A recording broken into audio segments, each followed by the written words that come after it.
ተወዳጇ ቲክቶከር ጽዮንን የሳሚ እናትን የመድፈር ሙከራ ያደረገባት ታዋቂና ባለስልጣኑ ሰው ታወቀ።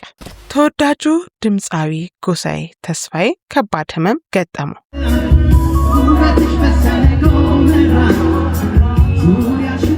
ይህንንም መረጃ እንግዲህ በራሱ የማህበራዊ ትስስር ገጽ ላይ ጽሁፉን አስፍሮ እንዲሁም ደግሞ ዊልቸር ላይ ኤርፖርት ከገባ በኋላ በዊልቸር ላይ ሆኖ የተነሳውን ፎቶ በማጋራት ለኢትዮጵያ ሕዝብ መልእክቱን አስተላልፏል።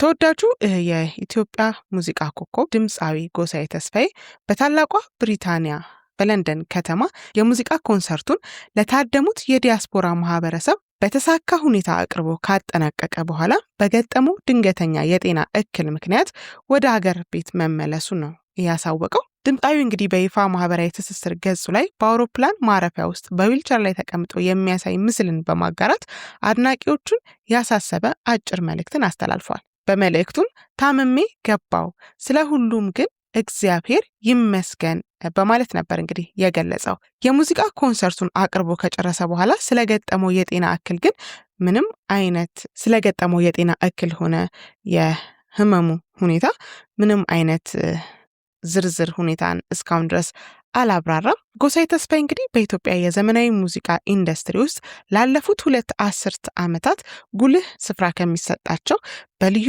የድምፅ ቃናውና በተወዳጅ የፍቅር ዜማዎቹ ከፍተኛ አድናቆትን ካተረፉ ታላላቅ አርቲስቶች መካከል አንዱ መሆኑ ይታወቃል። በለንደን የነበረውንም የሙዚቃ ኮንሰርት በድምቀት አክብሮ ከጨረሰ በኋላ ነው እንግዲህ የጤና እክል ያጋጠመው። ይህንንም ተከትሎ በርካታ የሙዚቃ አፍቃሪዎች፣ የጥበብ አጋሮቹና አድናቂዎቹ በማህበራዊ ሚዲያ ገጾች ላይ ፈጣን የሕክምና ማገገምን እንዲያገኝና ወደ ቀድሞ ሙሉ ጤናው እንዲመለስ ያላቸውን ልባዊ ምኞት በመግለጽ ላይ ይገኛሉ። በለንደን ሀገር እንግዲህ ባሳለፍነው ጁላይ በ18 የሚጠጉ የለንደን ከተሞች ላይ ነበር እንግዲህ የሙዚቃ ዝግጅቱን በስኬት አጠናቆ የተመለሰው።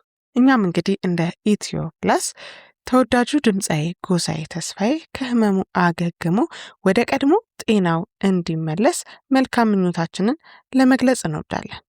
በሌላው መረጃችን ደግሞ ተወዳጇ ቲክቶከር ጽዮን ወይም በቲክቶክ ስሟ የሳሚ እናት በመባል የምትታወቀው ቲክቶከር እንግዲህ ሰሞኑን ማህበራዊ ሚዲያ ላይ ያጋራችው ጉዳይ አነጋጋሪ ሆኖ ቀጥሏል። ተወዳጇ ጽዮን መስመር ላይ ያለች። ጽዮን እንደምን አመሸሽ? እንደና ነኝ ሴፍዬ። ምን አጋጥሞሽ ነው እንዲህ አይነት ጉዳዮችን ሶሻል ሚዲያ ላይ ያጋራሽ? ዝናና ስም ብቻ ያላቸው ነገር ግን እንደዚህ ህሊናቸውን ያረሱ ሰዎች አሉና እኔ ያጋጠመኝ እንደዚህ አይነት ሰው ነው እና በተደጋጋሚ ያስፈራራኛል በማናጀሩ በኩል ምናምን እና በቃ ህፃን ልጅሽን ማሳደግ አትፈልጊም ምናምን ነው የሚለው። በስራ አጋጣሚ ነው ያወቅኩት፣ ግን በቃ አቢዩዝ ያደርገኝ ነበር በጣም። ይህች ቲክቶከር እንደገለጸችው ከሆነ አንድ ታዋቂ የሆነ ግለሰብ ስልጣን ያለው እውቅና ያለው ሰው እያስፈራራኝ ነው፣ ጾታዊ ትንኮሳንም አድርሶብኛል፣ ከዛ ወይም አስገድዶ የመድፈር ሙከራ አድርሶብኝ ነበረ። ነገር ግን ከዛ ማምለጥ ችያለሁ።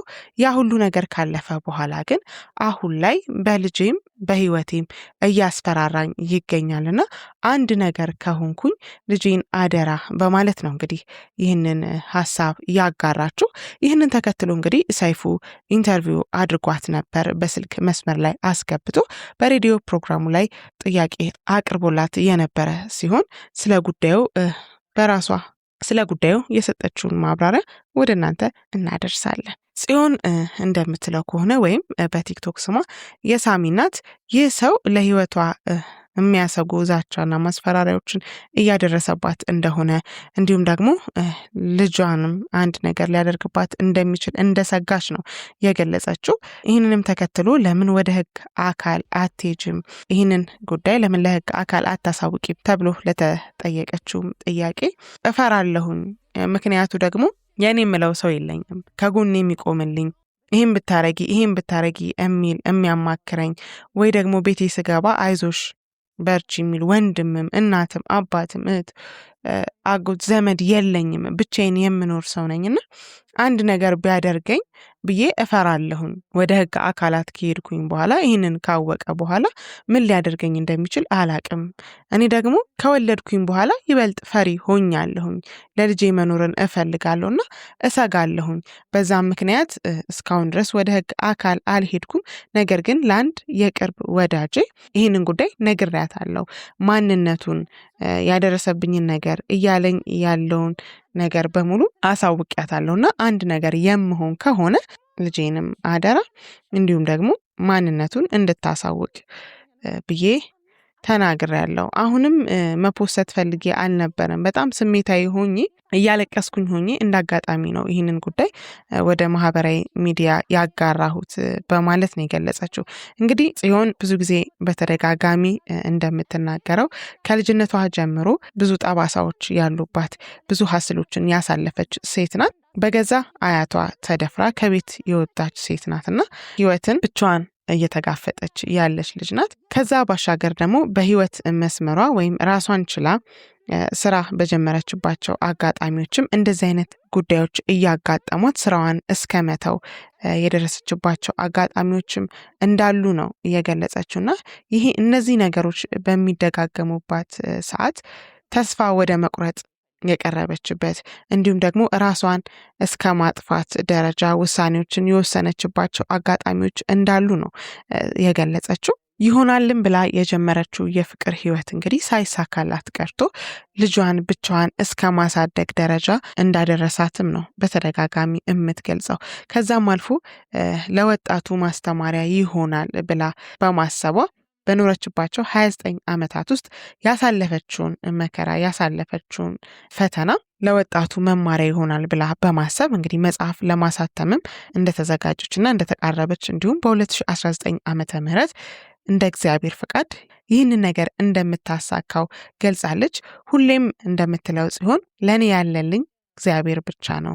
እኔን የረዳኝ እኔን ከጨለማ ከዛ ህይወት አውጥቶ ዛሬን እንድቆም ያደረገኝ ፈጣሪ ነውና ሁሌም አመሰግነዋለሁ በማለት ነው ሁሌም ስለ ራሷ በምትጠየቅበት ሰዓት የምትገልጸው። ሰሞኑን ፖስት ያደረገችውን ጉዳይ ተመልክቶ እንግዲህ የተለያዩ ሀሳብ አስተያየት ሰጪዎች የተለያዩ ሀሳቦችን እያጋሯት ይገኛሉ። በግል አካውንቷም ሆነ እንግዲህ ይህንን ጉዳይ በፖስቱ የተለያዩ ሰዎች አካውንት ላይ የተለያዩ አስተያየቶች እየተሰጡ ይገኛሉ። አብዛኞቹ መልካምና ጥሩ ጎን ያላቸው ሀሳቦች ናቸው። ሴት መሆን እዚች ምድር ላይ ፈተና መሆኑን የሚገልጹ ብዙ ሀሳብ አስተያየት ሰጪዎችን ተመልክተናል።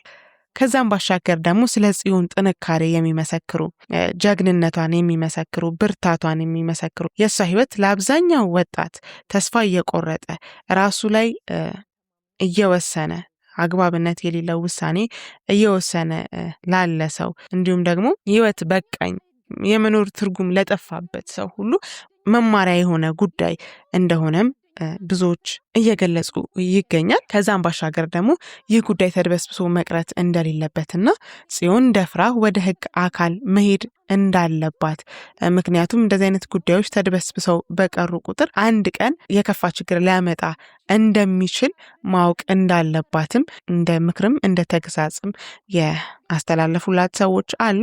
ይህ ሁኔታ እንግዲህ ለአንዲት በብዙ ፈተና ህይወቷን ላሳለፈች ሴት ያንን ነገር አልፋ በራሷ ለመቆም እየጣረች ላለች ሴት ወደ ስኬት ማማ ለመጓዝ መንገድ ለጀመረች ሴት ቀላል የሚባል መሰናክል አይደለም።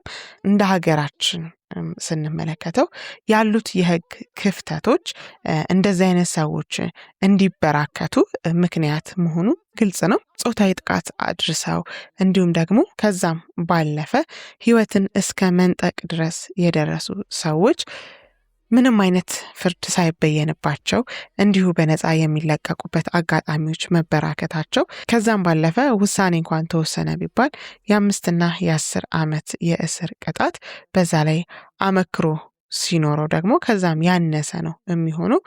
ይህ ቅጣት ህዝቡን ሊያስተምረው እንዳልቻለ ማሳያ ነው።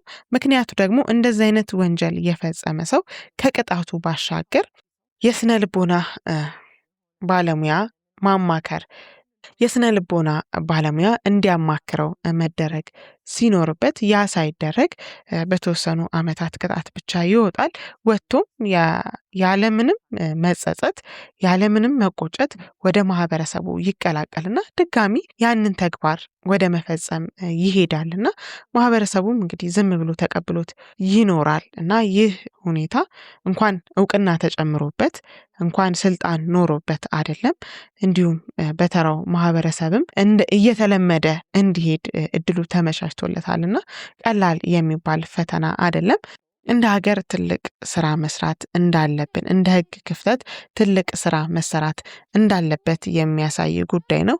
እንደ እውነቱ ዛሬ ጽዮን ደፍራ ወደ ሚዲያው መጣች እንጂ ብዙ ሴቶች በየቤታቸው በየጓዳቸው ብዙ ነገሮችን ችለው የራሳቸው በሆነ ሰው ባመኑት ሰው ቤተሰቤ ባሉት ሰው የትዳር አጋሪ ባሉት ሰው ወንድሜ ባሉት ሰው ብዙ አይነት ጾታዊ ጥቃት እየደረሰባቸው እንደሚገኝ ይታወቃል። ይህ ጉዳይ እንግዲህ በአንድ ጀንበር የሚፈታ አይደለም። እንደ ማህበረሰብ ትልቅ ስራ እንደሚጠበቅብን የሚያሳይ ጉዳይ ነው። በዚሁ አጋጣሚ እንግዲህ ለጽዮን መልካም ነገር ሁሉ እንዲገጥማት ይህ መከራ ይህ ፈተና አልፎ ነገ የተሻለ ቦታ ደርሳ እንደምናያት እያመንን ለዛሬ የያዝነውን መረጃ ከወዲሁ አገባደድን።